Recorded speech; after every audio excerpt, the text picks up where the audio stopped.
নমস্কার প্রিয় দর্শক বন্ধু, সিক্রেট অ্যাস্ট্রোলজি অ্যান্ড ইউতে আপনাদের স্বাগত জানাই। আজকে আমি শনিদেবের দুটি মন্ত্রের কথা জানাবো।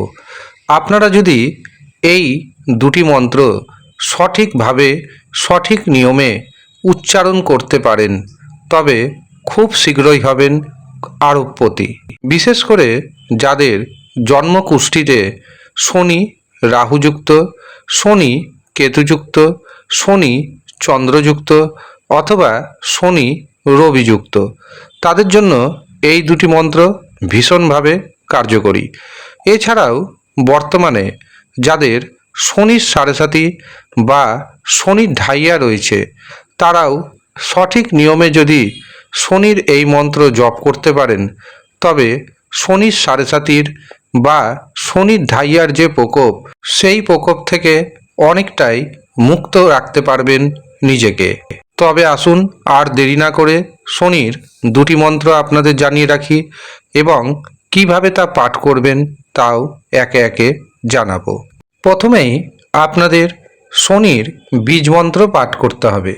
শনির বীজমন্ত্রটি হলো ওম প্রাং প্রিং প্রং স শনৈশ্চরায় নমঃ। এরপর শনির গায়ত্রী মন্ত্র পাঠ করতে হবে। ওম সূর্যপুত্রায় বিদ্মহে মৃত্যুরূপায় ধীমহি তন্ন সৌরি প্রচোদয়াৎ। এই দুটি মন্ত্র প্রতিদিন সকালে অথবা সন্ধ্যার সময় জপ করবেন। স্নান করে শুদ্ধ রঙের বস্ত্র পরিধান করবেন, যদি সম্ভব হয় কালো রঙের বস্ত্র পরিধান করবেন এবং যখন মন্ত্র জপ করবেন তখন আপনার সামনে একটি শনিদেবের ছবি রেখে দিবেন এবং সরিষার তেলের প্রদীপ একটি প্রজ্বলিত করবেন। আর আপনি যদি শনি মন্দিরে গিয়ে জপ করেন তবে শনি মূর্তির সামনে বা শনির যে শালগ্রাম শিলা রয়েছে তার সামনে একটি শুদ্ধ সরিষার তেলের প্রদীপ প্রজ্বলিত করবেন। তারপর মন্ত্র দুটি 108 বার করে পাঠ করবেন।